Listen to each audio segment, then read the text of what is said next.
ഏറ്റവും പ്രധാനപ്പെട്ടത് സമ്പത്താണ്. ഇപ്പൊ നമുക്ക് സാമ്പത്തിക സ്ഥിതി ഇല്ലെന്നുണ്ടെങ്കിൽ വളരെ വലിയ പ്രശ്നങ്ങൾ നമ്മൾ നേരിടേണ്ടി വരും.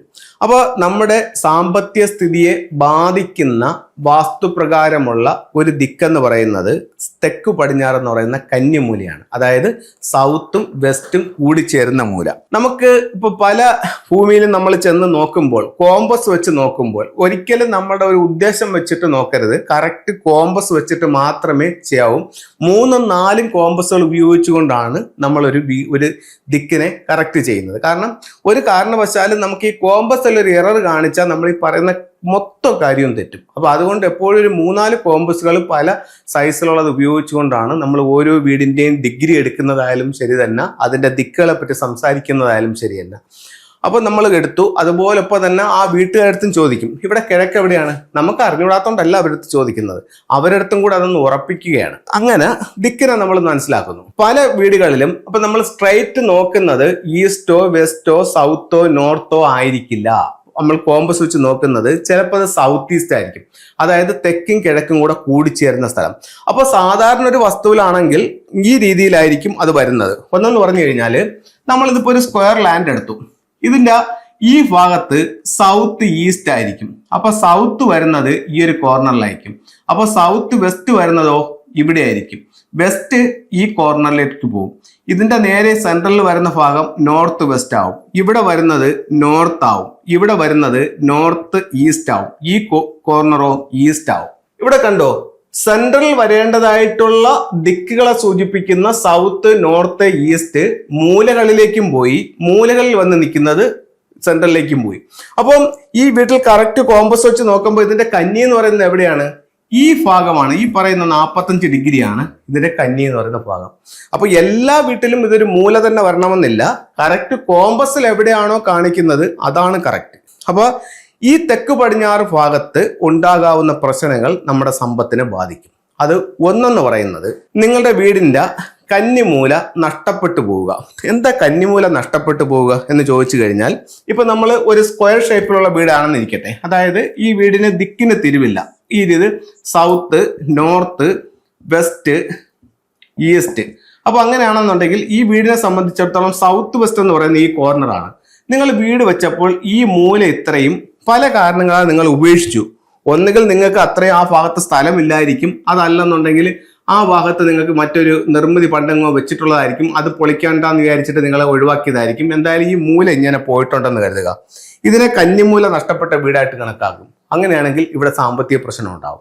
നിങ്ങൾ വീട് വെച്ചു. വീട് വെച്ചപ്പോൾ നിങ്ങളുടെ വീടിന്റെ കന്നിമൂല ഭാഗത്ത് നിങ്ങളൊരു ടോയ്ലറ്റ് പണിഞ്ഞു, ബാക്കി ഇപ്പുറത്തോട്ട് നിങ്ങൾ ബെഡ്റൂമും പണിഞ്ഞു. അപ്പൊ അങ്ങനെയാണെങ്കിൽ എന്ത് സംഭവിച്ചു? കന്നിമൂലയിൽ ടോയ്ലറ്റ് കയറി. ഒന്ന് പറഞ്ഞെന്ന് പറഞ്ഞു കഴിഞ്ഞാല് മിസ്സിങ് പറഞ്ഞു. കന്നിമൂലയിൽ ഉണ്ടാകുന്ന ദോഷങ്ങളാണ് പറയുന്നത്. ഒന്ന് മിസ്സിങ് പറഞ്ഞു. 2 വീട് വെച്ചപ്പോൾ കന്നിമൂലയിൽ ടോയ്ലറ്റ് പണിഞ്ഞു. ഇപ്പൊ ചില ആൾക്കാർ പറയുന്നുണ്ട്, സാറേ ടോയ്ലറ്റ് ഉണ്ട് പക്ഷെ കന്നിമൂലയിലല്ല. ഇപ്പൊ ഈ കന്നിമൂലയെ ഇങ്ങനെ രണ്ടായിട്ട്, ഇവിടുത്തെ റൂമിനെ രണ്ടായിട്ട് തിരിച്ചിട്ട് ഈ കറക്റ്റ് മൂലയിൽ വന്നാക്കുന്നത് ഡ്രസ്സിംഗ് റൂമും ഇപ്പുറത്താണ് ടോയ്ലറ്റ് എന്ന് പറയുന്ന ഒരുപാട് ആൾക്കാരുണ്ട്. ഇപ്പൊ എനിക്കിത് പറയാനുള്ളത്, ഈ മൂലയിൽ ഡ്രസ്സിംഗ് റൂമും കൊടുത്ത് ഇപ്പോഴത്തെ ടോയ്ലറ്റും കൊടുത്തെന്നും പറഞ്ഞിട്ട് നിങ്ങളുടെ കന്നിമൂലയിൽ ടോയ്ലറ്റ് ഇല്ലാതെ ആകുന്നില്ല. ഈ വീടിനെ കറക്റ്റ് 9 തിരിക്കുമ്പോൾ ഈ പറയപ്പെടുന്ന 45 ഡിഗ്രിക്ക് അകത്ത് ഈ ടോയ്ലറ്റ് വന്നിട്ടുണ്ടെങ്കിൽ അത് കന്നിമൂല ടോയ്ലറ്റിന് ഫലമാണ്. വീടിന് പുറത്ത് ഈ കന്നിമൂല ഭാഗത്ത് കിച്ചൺ ഒരു കാരണവശാലും നമ്മൾ അംഗീകരിക്കാൻ പറ്റാത്തൊരു കാര്യം എന്ന് പറഞ്ഞാൽ ഈ കിച്ചണാണ്. അത് വളരെ സീരിയസ് ആയിട്ടുള്ള പ്രോബ്ലംസ് ഉണ്ടാക്കും. അടുത്തത്, വീടിന്റെ കന്നിമൂല ഭാഗത്ത് വീടിന് പുറത്ത് കിണർ, ബോർവെല്ല്, സെപ്റ്റിക് ടാങ്ക്, വേസ്റ്റ് വാട്ടറിന്റെ കുഴി, ഈ ഭാഗം അഗാധമായൊരു താഴ്ച, ഇതൊക്കെ നിങ്ങളുടെ സമ്പത്തിനെ ഇല്ലാതാക്കും. ഇനി ബഹുഭൂരിപക്ഷം ആൾക്കാർ ഇപ്പോൾ ഫേസ് ചെയ്യുന്ന ഒരു മെയിൻ പ്രോബ്ലം എന്ന് പറഞ്ഞു കഴിഞ്ഞാൽ, ഇപ്പൊ തന്നെ ഒത്തിരി ആൾക്കാർ നമ്മുടെ പുതിയ വസ്തു വാങ്ങിച്ചുകൊണ്ട് കാണിക്കുമ്പോഴൊക്കെ അവർ സംഭവിക്കുന്ന ഒരു പ്രധാന പ്രശ്നം, ഇവരുടെ വസ്തുവിന്റെ കന്നിമൂല ഭാഗത്താണ് ഇവരുടെ വഴി. ഇവരുടെ പ്രധാന ഡോർ വന്നിരിക്കുന്ന ഗേറ്റ് വന്നിരിക്കുന്ന എവിടെയാണ്? കന്നിമൂലയാണ്. കന്നിമൂല ഭാഗത്ത് നിങ്ങൾക്ക് വഴിയുണ്ടോ, നിങ്ങളുടെ കാശ് പോവും, ഒരു സംശയവുമില്ല. താമസിച്ചുകൊണ്ടിരിക്കുന്ന ഈ പ്രോഗ്രാം കണ്ടുകൊണ്ടിരിക്കുന്നവർ അവര് പറയും, ശരിയാണ് സാറേ, വീട് വെച്ച് പൈസ പോകുന്നതിന് കണക്കില്ല. കോടികൾ പോയ വീടുകൾ എനിക്കറിയാം. കോടികൾ, ഭയങ്കര സാമ്പത്തികം ഉള്ളവരായിരുന്നു. അവര് വീട് വെച്ചു. ഞാൻ കഴിഞ്ഞ ഇടയ്ക്ക് ഒരു ഇതിൽ പറഞ്ഞിട്ടുണ്ടായിരുന്നു, ഒരു വീട് പോയി ഞാൻ പോയി കണ്ടപ്പോഴത്തേക്കെന്ന് പറഞ്ഞു കഴിഞ്ഞാൽ അവർ നല്ല ദുബൈയിലൊക്കെ നല്ല ബിസിനസ്സും കാര്യങ്ങളും എല്ലാം ചെയ്തുകൊണ്ടിരിക്കുകയായിരുന്നു. ഇവർക്ക് ഈ വാസ്തുവിനെ പറ്റി അറിയില്ലായിരുന്നു. അവരിവിടെ ഒരു നാട്ടിൽ ഒരാളിനെ വിളിച്ചു പറഞ്ഞു വീട് വെച്ച് നിന്ന് താമസിച്ചപ്പോഴത്തേക്കാണ് ഗൾഫിലെ ബിസിനസ് പോയി, ഇവരുടെ കയ്യിലുണ്ടായിരുന്ന കോടികൾ കയ്യിൽ നിന്ന് പോയി. അവസാനം ഇപ്പം ആ കമ്പനി വിൽക്കാനായിട്ട് അവർ നിൽക്കുകയാണ്. ഇപ്പോഴാണ് അവർക്കൊരു തോന്നലുണ്ടായത് ഇനി വാസ്തു പ്രോബ്ലം ആണോ എന്ന്. എന്നെ വിളിച്ച് കാണിച്ചു. അവിടെ സൗത്ത് വെസ്റ്റിൽ ഗേറ്റ്, വീടിൻ്റെ സൗത്ത് വെസ്റ്റിൽ സിറ്റ് ഔട്ട്, സൗത്ത് വെസ്റ്റിൽ തന്നെ മെയിൻ ഡോറും വന്നിട്ടുണ്ട്. അതേപോലെ തന്നെ ആ കെട്ടിടത്തിൻ്റെ സൗത്ത് ഈസ്റ്റ് കോർണറിൽ സെപ്റ്റി ടാങ്കും ഉണ്ട്. വലിയ സാമ്പത്തിക പ്രശ്നം അവർ നേടേണ്ടിരുന്നതാണ്. ഇത് ഉള്ളവരുണ്ടാവും, പക്ഷെ അവർ പറയും എനിക്കിതൊക്കെ ഉണ്ടല്ലോ, ഒരു പ്രശ്നവും ഇല്ലല്ലോ. പക്ഷേ മുന്നോട്ട് പോകുമ്പം ആ പ്രശ്നം നിങ്ങൾ ഫേസ് ചെയ്യേണ്ടി തന്നെ വരും. അപ്പോൾ നമ്മൾ ഒരു കാരണവശാലും ഈ 5 കാര്യങ്ങൾ നമുക്ക് നല്ലതല്ല. അങ്ങനെ ഉണ്ടെങ്കിൽ നമ്മൾ അറിയാതെ നമ്മുടെ പൈസ നഷ്ടപ്പെട്ടുകൊണ്ടേയിരിക്കും. ഒറ്റ ദിവസം കൊണ്ടായിരിക്കില്ല പോകുന്നത്. അതുകൊണ്ട് ചിലപ്പോൾ ഒരു പക്ഷേ നമ്മൾ അറിയത്തില്ല. കുറേച്ചെ നമ്മുടെ പാത്രം ചോർന്നുകൊണ്ടേയിരിക്കും. അവസാനം വെള്ളം പൂർണ്ണമായും നഷ്ടപ്പെടുന്നൊരവസ്ഥയെത്തും. അപ്പോഴായിരിക്കും നമ്മളിത് തിരിച്ചറിയുന്നത്. പിന്നെ നമുക്കിത് ഒരു കൺസൾട്ടനെ കാണിക്കാൻ പോലും ഒരുപക്ഷെ പൈസ ഇല്ലാത്തൊരവസ്ഥയിലേക്ക് പോകും. ഇത് ആരെയും വിഷമിപ്പിക്കാനോ പേടിപ്പിക്കാനോ പറയുന്നതല്ല. ഇത്തരം സാഹചര്യങ്ങൾ അല്ലെങ്കിൽ ഇത്തരം കാര്യങ്ങൾ കൊണ്ട് ഇത്തരത്തിലുള്ള കാര്യങ്ങൾ ഉണ്ടാകാം. അങ്ങനെ എന്തെങ്കിലും പ്രോബ്ലംസ് ഉണ്ടെങ്കിൽ നിങ്ങളൊന്ന് കാണിക്കുക. ഇനി നിങ്ങൾക്ക് ഈ പറയപ്പെടുന്ന പ്രശ്നങ്ങളൊന്നുമില്ല, പക്ഷേ നിങ്ങളുടെ ഓരോ ദിവസവും നിങ്ങളുടെ ലൈഫിൽ താഴേക്കാണ് പൊയ്ക്കൊണ്ടിരിക്കുന്നത്. അങ്ങനെയാണെങ്കിൽ നിങ്ങളുടെ ആളിനെ വിളിച്ച് കാണിക്കണം. കാരണം എല്ലാം ഒരു പ്രോഗ്രാമിലൂടെ നമുക്ക് നിങ്ങൾക്ക് പറഞ്ഞു തരാൻ പറ്റുന്നിരിക്കത്തില്ല.